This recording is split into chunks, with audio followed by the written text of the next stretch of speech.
Yeah, so as I was saying, in the third chapter, Orwell explores this idea of memory and how things are not based in memory. Welcome, guys. Chapter 3 review, 1984. It's your host, Salzburg Gold, and with me I have a very special guest, John Laban. Introduce yourself, John. It's great to be here. Firstly, thank you for having me. And I listened to your first two chapters, Chapter 1 and Chapter 2, with Diape and Fly Fisher, and I really enjoyed those conversations. And it's a shame that they're not here right now, but I am, and you are, so we should have ourselves a good conversation today about this fantastic book, 1984. I love it. 1984. What a book. Truthers, this is the blueprint for the world today. Which, I don't know, it's just kind of funny because if you think about it, how many high schools in America, across the world, had you reading 1984 as a part of their curriculum? That is such a strange thing to think about it when you think about this book or, Huxley's Brave New World, that some kid in a high school class had to read this for their book report or whatever. But how many of them were really reading the book? That's the thing. There's having a book on a set reading list, and then there's actually reading and studying, trying to understand the book. And I do wonder how many people have actually done that with this book or with Brave New World. How many people have tried to truly study and comprehend it? I don't think there's that many people. I agree. I'd probably take it even further that, we talk about we have such a high literacy in the Western world, yet how many people are able to read and pass critical judgment? Now we're getting to the meat and potatoes, like what actually matters. And as you said, I would care to guess, not that many. Well, I went to a play of 1984 in Brisbane not long after I first read the book. So we're probably looking at about 2015. And so I went to a theatre. There was a play being performed of 1984. And I went along by myself, and there was a school excursion there from a local high school. And I can't remember exactly how old the kids were, but I think they were around like 15, 16, maybe year 9, year 10. And I thought it was so cool that these children were going and seeing the play. Like you could tell they were school because they were all in their uniforms, even though it was evening time. So it was a school excursion. Obviously they're studying this book in either English class or drama class or something. And I thought this is so cool that I get to go and see this book in play form at the theatre. My school never did anything like this. And then at the end, as we're all walking out, I heard one of the boys say to one of the other boys, "This is just like what's happening today." And for a brief moment, I was so happy. I was so excited. I'm like, crap, this kid gets it. This is fantastic. And then what the kid said to the other kid was, yeah, in Russia, Putin is banning TVs. Right? And I'm like, oh, man. Like, it was one of those meta moments where for a brief second, I thought this young man, he understands.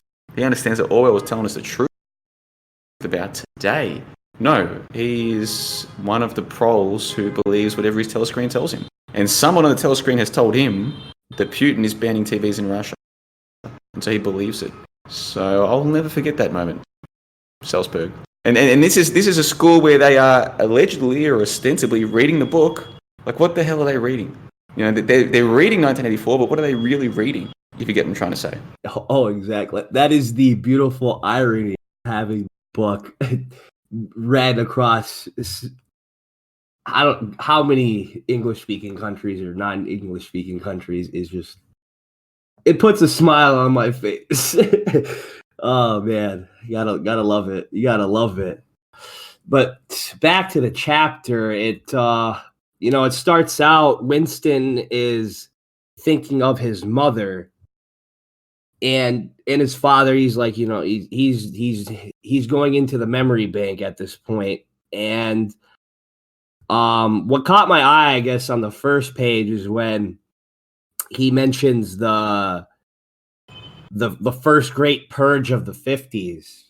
And I guess what came to my mind is this is a time following World War II. Nobody died, nobody got hurt. If anybody tells you otherwise, they are in fact a liar.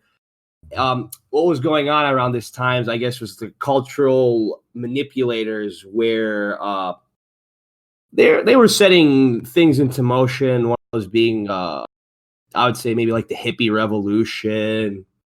You start seeing the introduction of birth control, women in the workplace. I think Orwell calls it a purge because it's quite the massive cultural shift, out with the old and in with the new. And that's what caught my eye. Yeah, I see what you're saying. So you see it as like an allegory or like a literary device. He's talking about a purge, which on the surface is, we think that this totalitarian government has killed everybody. But what you're saying is, no, that's just like an allegory or a metaphor. What's really happened is they've made these social changes, and now that generation of people have been sort of zonked out, wiped out from previous generations. Not that they're dead, but they've just been totally changed, is kind of your read of this chapter. Yeah, exactly. And that's especially given if this book was written in 1948, that would be a full-on thing to just kind of put in your book. I don't even think they probably wouldn't even publish it. So Orwell uses a clever literary device to kind of capture the idea that he wanted to get across, but in a nice, subtle way. Yeah, the 1950s, it's like I really have very little idea of what was happening in society at the time. Like even the 1980s, which we have more footage of and you can sort of see a little bit about how things were, I still find it difficult to get a read of, well, what was it like for these people in that time? What were they thinking about? What mattered to them? So the 1950s, you'll see people on the internet pretending as though, the 1950s were a marvelous time and things were much better. And it's like, well, I don't really know. I mean, who knows what the hell was going on in the 1950s? It's the only thing I have is what's on the telescreen, and I don't find that very trustworthy. So, yeah, who knows what really happened in the 1950s? Who knows? I agree. And then we can also get lost in utopianism. Sometimes people think about the 60s as like the golden era or whatever. That's also another trap that can kind of fall into when reflecting about the past. Yeah, well, this book starts off and it says Winston was dreaming of his mother. Winston was dreaming of his mother, and then it transitions into now he's thinking about Julia. The name Julie isn't used. Winston still refers to her as the girl with the dark hair, but we later learn this is Julia that he's dreaming of. Transitions from a dream about his mum into a dream about Julia throwing off her clothes, which I found a little bit strange. What did you make of that? Yeah, I thought that was kind of interesting. It like how she just whips off her clothes, and to Winston, this is like an act of freedom. He's like, wow, that was so graceful. And for me, what kind of just came to my head was like, I like how that's a symbol of consciousness. But in Genesis, when after Adam and Eve ate the fruit, they're like, oh crap, we're naked right now. Let's actually go put some clothes on as a sign of consciousness. I thought that was an interesting, contrast there. Yeah, and like Orwell does say that, like Orwell writes that Winston doesn't find this arousing. So it's not a Freudian, he dreams of his mum, then he dreams of this woman that he wants to have sex with. I don't think that's the connection that's being made. But I do just find this a strange chapter, to be honest. Like if you gave me any chapter to come and join this series on, I probably wouldn't have chosen chapter 3. It's just a bit of a strange chapter. I agree. It's it definitely has a different, I'm going to use maybe not the best. It has a different flow, sort of tone and style than the rest of 1984. That's just like this fear, anxiety, you're constantly being watched kind of feeling. This chapter definitely breaks that mold a bit, and it kind of, you could say, gives some background about who the character Winston is. Yeah, it definitely does give background. And I think using this idea of a dream, it's almost like, well, your past is a dream in a way. So what kind of dreams does Winston have of his past? And it seems as though his dreams are that he loved his mother, or he loved his family. So like it's kind of like Dreamtime chapter. Winston's past is a dream. And because he's so negative about the world, like the first couple chapters, this is a guy who's very negative. It's like, that they always get you in the end. That's what we're told in the first couple chapters. They always get you in the end. So it's very fatalistic. So now we're seeing, what kind of dreams does this fatalistic man have? He's got dreams of somebody loving him in the past. Yeah, he's got dreams of women being graceful. Like this man is very fatalistic in his present. His dreams are of a better time, which kind of makes sense if you think about it. Yeah, that ties in perfectly with this quote.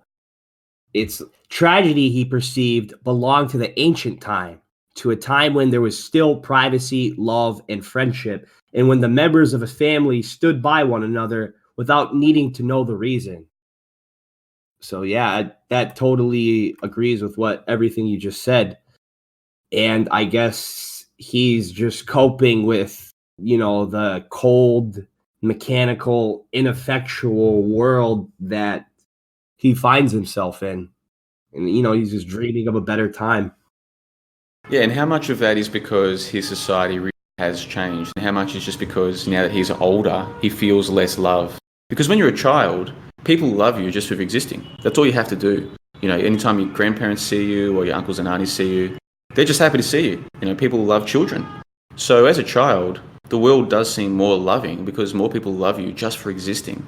But as you get older, you need to start providing reasons for people to care about you, especially if, like Winston, you're a male. Females still tend to be loved just for existing through their 20s and often into their 30s. Just by being there, people love them. But for most men, that tends to wear off once they reach adulthood. For most men, it tends to wear off. And so Winston, is he dreaming of a better past because the past really was better? Or was it just better for him because people loved him? Whereas now he lives at Victory Mansion all by himself. He's got neighbours he doesn't even like. Now he feels less loved. Has the world really changed, or is it just Winston? That's a good question. I don't know if I should even answer it, but I do have my own opinions on that. It definitely may have gotten a bit colder. Maybe he's not just dreaming, given our modern culture. Well, it says on page 38, today there were fear, hatred, and pain, but no dignity of emotion, no deep or complex sorrows. This, I think, can be read as an explanation of how we see things today. I mean, I see a lot of relationships that seem so superficial. Like, I'll be sitting there eating my food, I'll see 4 or 5 people together, and they'll be at the cafe or they'll be at a restaurant, and they're all on their phones, and even friendships seem so trivial now. So in a sense, I can see this idea that, in the past there was more real emotion, whereas now there's less. That I can relate to. But I guess the point I'm just making is, when you're younger, it's easy for things to seem so much better. And then you've got these memories or these dreams of the past, and it's like, things are so much better in the past. But were they really better for everybody? Or just for you because you were younger? Just for you in the moment. You dream of a better time in the past. That's because your time was better. People loved you, people cared about you, whereas now, most of us, no one gives a shit. Most of us in adulthood, no one gives a shit. Yeah, that's just the reality for most of us. Yeah, and it's I guess those thoughts are how he makes him think of a better time and just kind of cope with the current situation that he finds himself in. Because yeah, dude, a lot of relationships are over very loose things. It might be one small common interest, like, I don't know, basketball or a video game, and people they jump around with what interests them. So they're very weak relationships, and once that person gives up playing basketball, the friendship can totally fizzle out. Or their friendship because of proximity, like, yeah, this guy sat to me next to my office, we were cube buddies and whatnot, but as soon as he moved to the other side of the building, you guys aren't even friends anymore. So I'm sure that's what Winston finds himself in. Yeah, and again, remember in the first couple of chapters, we're introduced to his Victory Mansion. And it's called Victory Mansion, but it doesn't seem like there's many winners there. He's got Parsons across the road and his idiot family with the little kids who are calling him what do they call him? A thought criminal.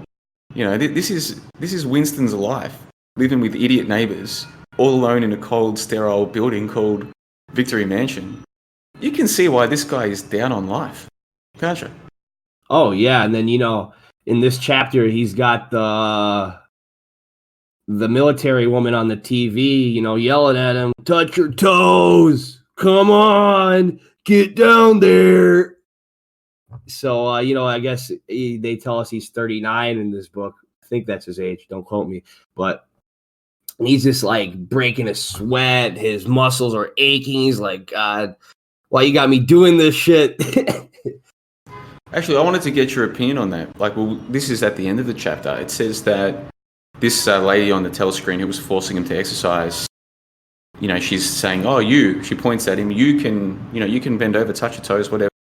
And then it says at the end of the chapter, "That's better, comrade. That's much better," she added encouragingly as Winston, with a violent lunge, succeeded in touching his toes with knees unbent for the first time in several years. It's a strange way to end the chapter. It's like, well, actually, if we consider that flexibility is good for health, and if we think that health is a good thing, this lady on the telescreen actually has motivated Winston to do something good. Because I'm going back rereading this now for the first time in years, I was kind of surprised by that at the end of this chapter. So I was actually going to ask you about that exact same scene. What did you make of that? Let me see. I've been checking the notes. Well, I thought one part that stuck out to me when she was like, "Remember our boys on the Malabar front and the sailors on the floating fortresses. Just think about what they had to put up with." And it's not necessarily about the whole scene, but like I guess as a form and argument, that is something we see a lot. Oh, dude, the military guys are that tough or whatnot, and it worked. I do think that can be something that motivates people. But like what I mean is, Orwell ends a chapter by basically giving an example of the telescreen helping Winston, or at least it can be read that way. If this lady has motivated him to actually put in the effort to become more flexible, in some ways she's done him a favor. Well, I mean, I think we're kind of assuming that he got more flexible. Like, yeah, he reached to touch his toes, but like the amount of stress, I think the coughing fit after, it's like, I mean, he did a season touching his toes, but to say that helped him, it's like that's improving his health. I didn't exactly take that away from the book. Have you ever done any yoga in your past or any Pilates? It can take a lot of effort to do some of these stretches. I mean, touching your toes, maybe not so much, but obviously Winston is not very flexible. But yeah, it does take some exertion. This lady on the telescreen is like, come on, put in some effort. You can do better than that. And Winston finally does. I'm just saying that when I read this in preparation for doing this call today, I was like, this could easily be read as the lady on the telescreen doing Winston a favor. And then look at him. He's always coughing. He's not in good shape. He doesn't even want to wear pajamas in bed at night, even though it's cold, because the pajamas are too expensive. There's a section in this chapter where it's like, oh, we only get 3,000 credits per year, and the pajamas are 600 credits, so I'm not going to buy them. So he refuses to even wear warm clothes to bed. He's always sick, always coughing. At least the lady on the telescreen is trying to encourage him to improve himself. I don't know, this whole chapter was just bizarre for me reading it back. I've got a very different perspective on Winston now than I had, I think, when I read this a few years ago. Yeah, I see where you're coming from now. It definitely is way more like I think I mentioned this at the beginning of the call. It's just like it's not as depressing and anxiety and fear inducing as the rest of the chapter. And yeah, you're right. It does end on actually a positive note, something that's very seldom in this book. He succeeded in touching his toes. I one of the few times I guess the party may have pushed Winston to better himself, get out by getting out of his comfort zone, and not in like a like a weird way, like burning like old paper. I don't know.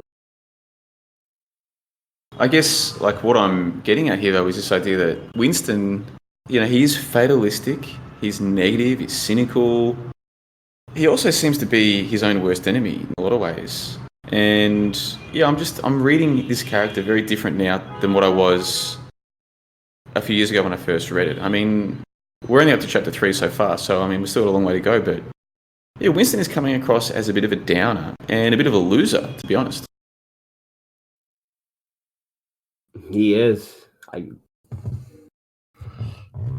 definitely. I'm thinking later in the book. Yeah, it just. Yeah, it is a pretty positive note, I guess. I mean, I know lots of people who sit around and they feel like victims in the world, and they make no effort to improve their own physical state of being. And the easiest way to make your mind feel better is to make your body feel better. And when does your body feel good? When you give it good food, when you give it sunlight, exercise. It's amazing how quickly your mind can change. Winston doesn't seem to want to do any of that. Seems like he wants to just sit around in his room and sulk. I agree. And that's what happens for the rest of the book. Like, this is the highlight. He just goes back to sulking for most of the book. Yeah, maybe more people in the conspiracy subculture would read this book if they knew that the protagonist was more like them. Guys, go and read 1984. The main character is a loser who refuses to improve his own circumstances. He's just like you. Go and read the book. They still wouldn't read it because it would take actually sitting down and reading something.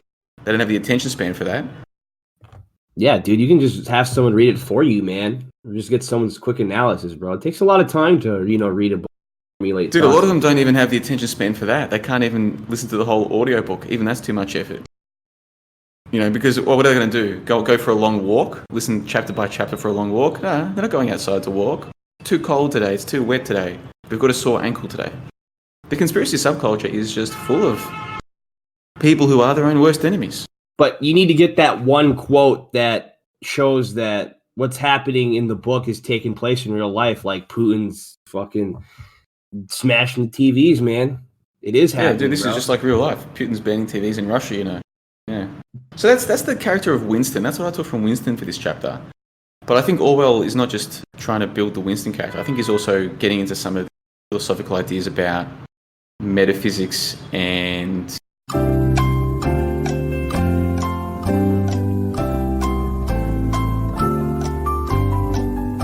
epistemology, like this idea of how can we know something? Like, is the past real if we can't remember it? So there was a couple of sections I wanted to get your opinion on here as well. There's a section where he says, when there were no external records that you could refer to, even the outline of your own life lost its sharpness. You remembered huge events which had quite probably not happened. You remembered the detail of incidents without being able to recapture their atmosphere. And there were long blank periods to which you could assign nothing. Right? So when there's no external records, how can you know what's really going on? In this day and age today, it's very easy to keep records. Like say Facebook. I don't have Facebook. I'm not here to promote it or defend it, but a lot of people do have heaps of their life saved on Facebook. So if they could not remember what they were doing a year ago or 3 years ago or 5 years ago, there is now a record of it. So maybe in a way, in this day and age, it should be more difficult for people to forget their own past. It should be, you would think. Yeah, and it also touches on how he also a little bit earlier, but there was merely a piece of furtive knowledge what happened to possess because his memory was not satisfactorily under control. I think he's kind of alluding to, and what kind of ties into memory is like how people today have very, very short-term memories. Like I have a family member, I could have a conversation about a certain topic the next day, absolutely zero recollection of these things. And it also ties into the ability to, what he calls it, controlling the past, controlling the present and the future, is just the perception of your own memory. Like if you have the ability to manipulate people's perceptions of their own memories and what happened or took place, that's a significant hold on reality. And he calls that reality control. And if you have a very short memory, and being that memories are unprovable, maybe you didn't forget it, but you might be persuaded that an event happened in a certain way that it did, like that maybe you didn't think it happened like that, but you hear it on the. That does kind of make sense now. Yeah, like within the context of the 1940s, and this is a book. This is a story where people of the time that's being written about They don't have their own diaries. Winston is breaking the rules just by taking his own notes and this kind of thing. What I'm saying though is in our world, people have heaps of stuff recorded. They're basically recording their whole lives now, even if they're not trying to, just by posting photos on Facebook. And I'm pretty sure now Facebook even has like tell me if I'm wrong because I don't have a Facebook, but it'll tell you the location of where the photo was taken, because a lot of photos on your camera, on your phone are geo-tagged or whatever it's called. So it'll show you who you were with, what you were doing, where you were, the date that all of this happened, and it's all there in your Facebook history. Same with Instagram and all these kinds of things. And even YouTube, I think, geotags the videos now. So people's lives have been recorded more than any other time in recorded human history. And so this shouldn't be a problem for people today. Like, I find this is one part of the story that it doesn't quite translate to today as much as some of the other parts of the book. Yeah, I guess that, that's why it takes place in the future. Is anybody in the future going to read it? Remember, when he was writing that into his notes. So I guess that kind of questions about where does background come from? Because I don't know, when they had like video recording stuff, maybe in the 80s, but yeah, dude, that wasn't really around. Everything wasn't so recorded back in their time. But you think, say, to measure change, you need to have at least 2 data points. So you need to know how something was, how it is now, and then you can just make a comparison to understand the change. It should be easy for people now to think, well, how much have I changed? How much have I improved? Where was I a year ago, 3 years ago, 5 years ago?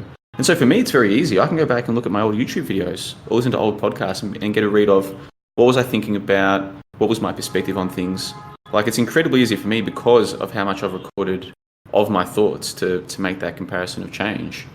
But I think a lot of people today, they still would struggle to tell you how they've improved or what they've improved on or how things have changed, because despite the ubiquity of all these recordings, they're not consciously thinking about the change. It's not something that they spend any time considering.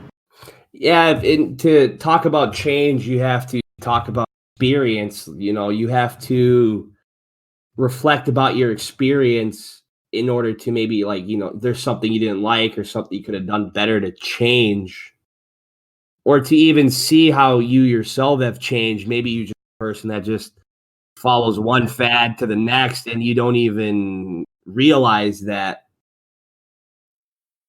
I guess that could maybe touch on how there's you experience so much that you kind of just become a receptacle of experience, and if experience is void of meaning, then the change isn't going to mean any. Like, if you do change, it's just going to be because you're just floating in the wind. It's not you maybe not consciously wanting to change something or noticing change in yourself.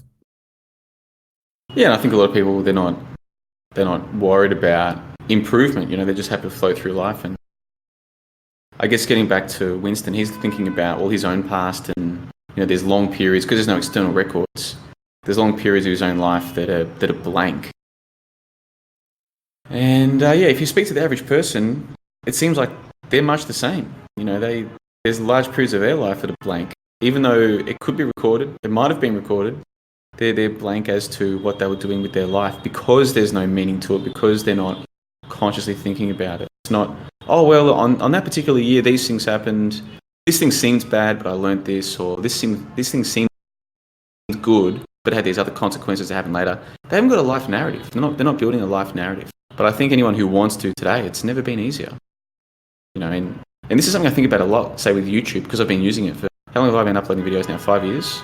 It's like, well, a lot of my life is documented, and for better or for worse, that's there. That's possibly forever. And I think on the good side of the ledger is this idea of, if I am changing as a person, the change is there for me to look back on, or for anybody else who wants to look back on. Whereas in Winston's time, because there were no external records of anybody's life, only the party had the records. Winston wouldn't even be able to know if he has improved in the last 5 years. He'd have no idea. And then there's a section where he says, the frightening thing, he reflected for the 10,000th time as he forced his shoulders painfully backward. The frightening thing was that it might all be true. If the party could thrust its hand into the past and say of this or that event, it never happened, that surely was more terrifying than mere torture and death. He says the frightening thing he reflected for the 10,000th time. Winston might have been sitting around worried about this and having the same negative thoughts or the same anxieties literally every day for years and years on end. Like, why does he write the frightening thing he reflected for the 10,000th time? Why does Winston need to reflect on it 10,000 times? And yet I think a lot of us do this. I know I've done this. Worried about the same thing, had the same thoughts dozens, hundreds, maybe even thousands of times. And to what end? Like, what's the point? Like, maybe if Winston could see footage of himself from 5 years ago worried about something, he could realise, well, gee, I've been worried about this for 5 years and it hasn't actually improved anything. Maybe I should just stop worrying. Yeah, it's getting too caught up in the past or in the future. It can steal that like sense of security or cause you to worry about things that you don't need to worry about now or happened in the past are irrelevant, but very easy to get caught up in. And someone like Winston, who's really fatalistic, he has trouble just living in the moment and not trying to have these externalities come into his head, which is a normal thing. I'm sure we all do it, but try to curve that behavior, like that negativity a bit. Yeah, well, I know I'm guilty of this, and I'm sure many of the people listening to this can relate to this idea of, worrying about the same thing too many times. And at the end of the day, worry doesn't improve anything. If it's an objective assessment or if it's a calm, rational assessment, hoping to lead to change, that's one thing. But a lot of the worries that we have, it's not leading to any change for the better. It's really just worrying for the sake of worrying. And from the sounds of things, that's exactly what Winston's doing. The frightening thing he reflected 10,000th time. For the 10,000th time. Those are Orwell's words.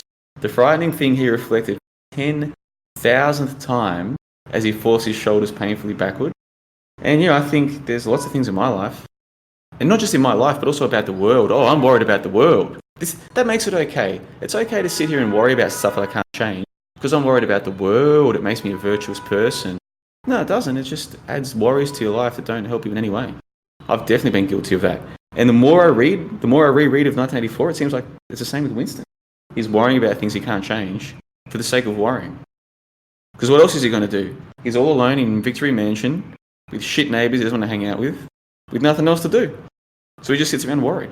Yeah, it sounds like the truth in the community once you find out that complain. That's really what it seems like to me. When I was rereading this chapter, I'm like, I've just got such a different take on Winston now to what I did 5 years ago. And maybe that's a reflection of where I was mentally 5 years ago. Maybe I was more like Winston, feeling like a victim and worried about all these externalities that I couldn't control. And, even disliking or like resenting the people who were trying to help me say, hey, come on, man, you need to work on your health. No, I'm going to resent that person. That person's working for the other side, you know what I mean? Everyone's against me.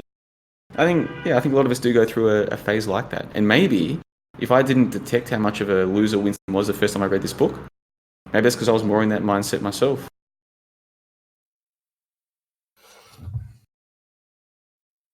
Yeah. It's all part of the human experience. That's why we got to remember the honk world and the honk pill. That's what sets you free here. Well, it's one solution, isn't it? I mean, what else? What else are we going to do? Sit around in Victory Mansion and just complain all day? I mean, if those are the two options, I'm taking the honk pill every time. I think that's what Winston needs, but unfortunately, we know how the story ends.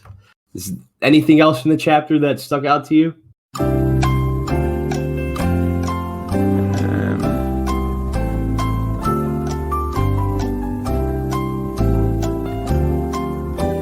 Well, I think is this the first chapter where we see the expression who controls the past controls the future, and who controls the present controls the past?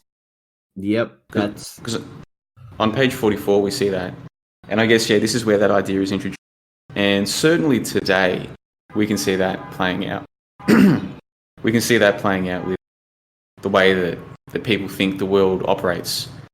Even in conspiracy subculture, and I don't mean to harp on them, but you look at how many of them, they're aware that the government can lie or that the authorities can make up stories and not to be trusted. And yet they still believe that there was this place called ancient Egypt thousands of years ago, or ancient Greece thousands of years ago, or ancient China thousands of years. They still trust all of that. And it's like, yeah, whoever controls the past controls the future, right? And who's controlling the past right now? Well, whoever's convinced millions of humans that there was an ancient Egypt. That's a lot of control to have over. And if even those people who think that they question authority just accept this stuff on face value, it's too easy, isn't it? So, oh yeah, guys, there's this place that used to exist with these pharaohs, kind of like kings, and they lived in the modern day, where we have today, a big desert. There were all these people, and they were building pyramids for some reason, and yeah, thousands of years ago, guys. And who questions that? Other than myself and yourself and a few people on the website, who else questions this stuff? Almost nobody. It's really just speaks to the fact that we even have to question our own reality. It tells you about the state that we're in right now. Well, it's daunting to think, isn't it? It's daunting to think that on this earth they say billions, but I think it's more like millions of people. But let's just say it's millions, because the more people there are, the more daunting it becomes. And all of them just believe whatever they're told about where we came from? Really? You all just believe all of this without question? Oh yeah, they wouldn't lie about that. You know, like there's so many experts. Why would they lie about that? It's like, well, maybe they're not even lying. Maybe they believe what they're saying. Hey. Are you going to check? We got to give them some credit though. They got the pyramid set up. They got the Egyptologist. They got the documentary. Like, it looks legit. Oh, they got the History Channel. Yeah, they've got the Ministry of Antiquities in Egypt announcing a new finding every 12 months. Oh, we found a new tomb, guys. Oh, the experts have found a new tomb. It'll be open for visitors in 6 months, so we'll see you then. Yeah, it is daunting to think. Holy crap! This ruse is so obvious, and no one else can see it, because what follows from that is, oh wow, I'm surrounded by complete and utter morons, and it's like, yeah, you are. Yep. Welcome to 2019. Dude, you know, they might even think, they might even convince you that planes hit a building and that people died from the subsequent terrorist attack, you know? Yeah, that's what gets me. How can people know that 9/11, we were lied to about that, but then just take history on face value? It's like, 9/11 was only a few years ago. So if they've been able to pass that off as the truth, the real history, like any school kid today, if you ask them what happened on 9/11, if they've read their book, they know that a plane hit a building, 2 planes hit buildings, right? So if they can get away with changing history on that, what, you really think it's that difficult for them to change what happened 3,000 years ago, when none of us was even alive back then? If they can convince you that a guy in a cave took down the Twin Towers, they can. I'm sure they'll be easily convinced about history. Yeah. So that's obviously some of what I've said today might be critical of Winston or of whatever, but in this particular sense, this idea of who controls the past controls the future, and who controls the present controls the past, that's powerful stuff from this book. And yet you'll hear the lemmings parroting this, and it's like, okay, cool. So who controls our past? Oh no, ancient Egypt was real. Yeah, they wouldn't lie about something like that. Absolutely hopeless, mate. So yeah, crazy chapter. Thank you for inviting me along to come along and have a chat. Hopefully the next chapter that I make a cameo appearance for has more of us to sink our teeth into. But yeah, a strange chapter. Dreams and existentialism and epistemology. What is it to know something? How can you know something? Yeah, bizarre little chapter. Yeah, it was a good little read. I'm thanking you for being here on the call. It was really nice to hear your thoughts.